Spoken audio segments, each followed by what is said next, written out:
Praise lord, welcome to genuine with Jesus. ప్రియులారా, ఈరోజు మనము డొనాల్డ్ ట్రంప్ ఈ తరము కోరేషు అనే విషయాన్ని లోతులలోనికి వెళ్ళి మనం తెలుసుకునే ప్రయత్నం చేద్దాం. ఈ వీడియో ఖచ్చితంగా లైక్ చేయండి.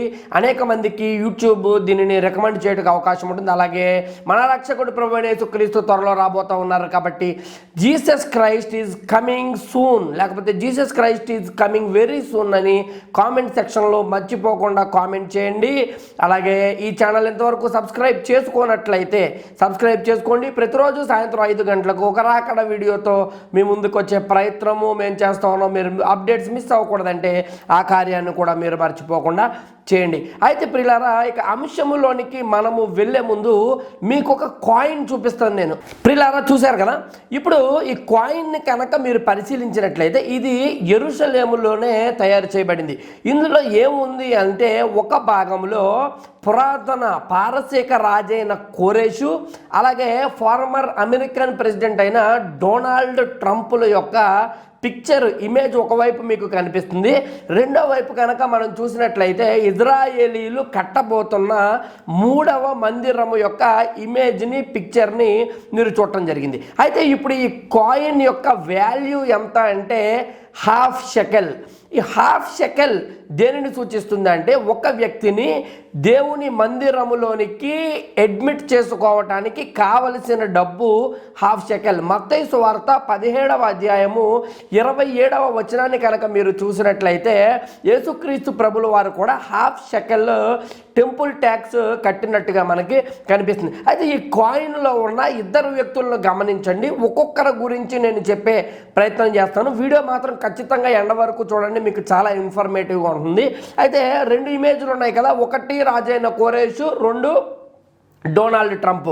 వీరిరువురికి ఉన్న సంబంధం ఏంటనేది మనం చూసే ప్రయత్నం చేద్దాం. మొదటిగా రాజైన కోరేషుని గురించి చూద్దాం. బైబిల్లో నుంచి ఒక మాట నేను చదువుతాను.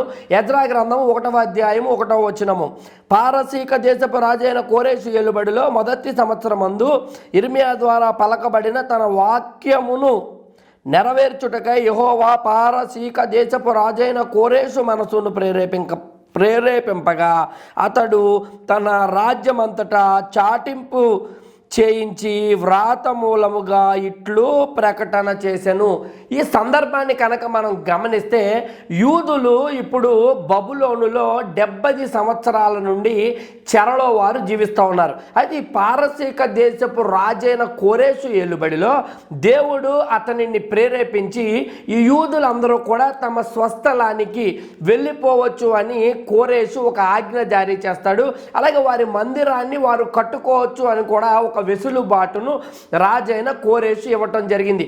అయితే దేవుడు రాజైన కోరేషును ప్రేరేపించాడు. రాజైన కోరేషును వాడుకొని ఇజ్రాయేలీలు తమకు పడగొట్టబడిన తమ మందిరాన్ని, 2వ మందిరాన్ని నిర్మించుటకు ఎంతగానో ఈ కోరేషు ఉపయోగపడ్డాడు. అయితే ఈ విషయం మనకి ఇక్కడ కనిపిస్తూ ఉంది కదా ప్రియులారా. మనము కనుక యెషయా గ్రంథము 45వ అధ్యాయము మనం చదివినట్లయితే ఇదే కోరేషును గురించి దేవుడు ముందుగానే యెషయా ప్రవక్త ద్వారా ప్రవచింపచేశాడు.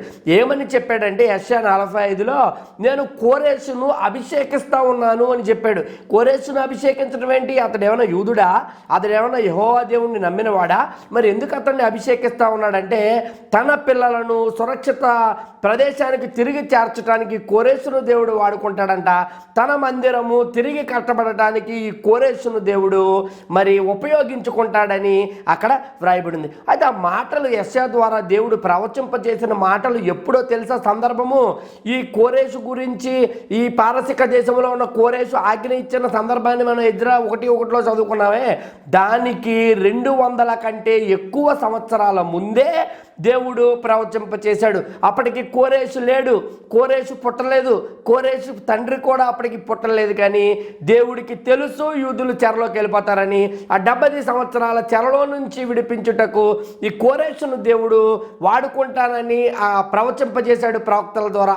అలా విధంగా కోరేషును దేవుడు వాడుకున్నాడు. ఈ కోరేషు ఎంతగానో వీరు తిరిగి వారి మందిరాన్ని నిర్మించుకున్నటకు ఉపయోగపడ్డాడు. అయితే మీరు ఇందాక చూసిన కాయిన్లోని మొదటి వ్యక్తి కోరేషు.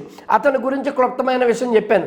రెండవ వ్యక్తి ఎవరు అని మనం కనుక ఆలోచన చేసినట్లయితే అతడు డొనాల్డ్ ట్రంప్. ఈ డొనాల్డ్ ట్రంప్ ఎవరంటే 2017వ సంవత్సరము మొదలుకొని అమెరికాకు ప్రెసిడెంట్గా ఈ డొనాల్డ్ ట్రంప్ ఉన్నారు. అయితే 2018వ సంవత్సరంలో ఏం జరిగిందంటే ప్రియులారా, ఈ ప్రెసిడెంట్ డొనాల్డ్ ట్రంప్ ఇజ్రాయెల్ టూరుకు రావడం జరిగింది. సరిగ్గా 2018 అదే కాలంలో యుఎస్ ఎంబసీ ఈ జెరూసలేమును ఇజ్రాయెల్ రాజధానిగా మేము గుర్తిస్తా ఉన్నాము అని అఫీషియల్ ప్రకటన చేయటం జరిగింది. అయితే అప్పుడు మీడియాతో వారందరూ కూడా చిట్ చేశారు. నెతన్యాహు మాట్లాడారు, డొనాల్డ్ ట్రంప్ మాట్లాడారు, పెద్దలందరూ మాట్లాడారు. నెతన్యాహు ఏమని మాట్లాడారో తెలుసా? ఈ నెతన్యాహు డొనాల్డ్ ట్రంప్ను రాజైన కోరేషుతో పోల్చడం జరిగింది. ఆ ఆర్టికల్స్, న్యూస్ ఆర్టికల్స్ మీ కళ్ళ ముందు కనిపిస్తూ ఉన్నాయి, స్క్రీన్ పైన చూడండి. అది అప్పటికి ఎంతో పెను సంచలనంగా మారింది. అయితే ఎప్పుడు వచ్చాడు డొనాల్డ్ ట్రంప్? 2018వ సంవత్సరంలో ఇజ్రాయెల్ దేశానికి రావటం జరిగింది. జెరూసలేమును మేము గుర్తిస్తూ ఉన్నాం, అఫీషియల్ ఇజ్రాయెల్ రాజధానిగా అని వారు ప్రకటించారు.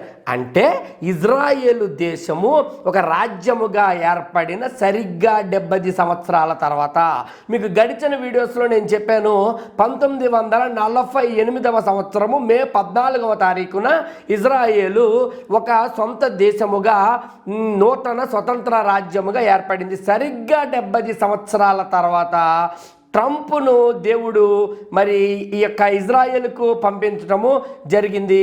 అందుకనే రాజైన కోరేషుతో ఈ నెతన్యాహు ట్రంప్ను పోల్చడం జరిగింది. అయితే అప్పుడున్న ఈ జూయిష్ సొసైటీ వారు మీకు ఇందాక చూపించిన కాయిన్ని తయారు చేశారు. దేనికి తయారు చేశారు అంటే ట్రంప్కి అలాగే యుఎస్ఏకి గ్రాటిట్యూడ్ని వారు ఆ కాయిన్ని తయారు చేసి తెలియచేయడం జరిగింది. వారి గ్రాటిట్యూడ్ని వెలుబుచ్చారు. ఇజ్రాయేలు ఈ జెరూసలేమును వారి రాజధానిగా గుర్తించినందుకు. ఇది రెండవ విషయము. అయితే ప్రియులారా, చాలామంది యూదులు ఎప్పటికీ కూడా నమ్ముతా ఉన్నారు, అలనాడు కోరేషును ఉపయోగించుకుని దేవుడు రెండవ మందిరాన్ని కట్టించాడు. ఈ కాలములో డొనాల్డ్ ట్రంప్ని ఉపయోగించుకుని దేవుడు మూడవ మందిరాన్ని కట్టబోతా ఉన్నాడని, డొనాల్డ్ ట్రంప్ సహకరించబోతా ఉన్నాడని చాలామంది ఇప్పటికే నమ్ముతూ ఉన్నారు. ప్రియులారా, రబ్బీలు నమ్ముతూ ఉన్నారు, ప్రజలలో చాలామంది నమ్ముతూ ఉన్నారు.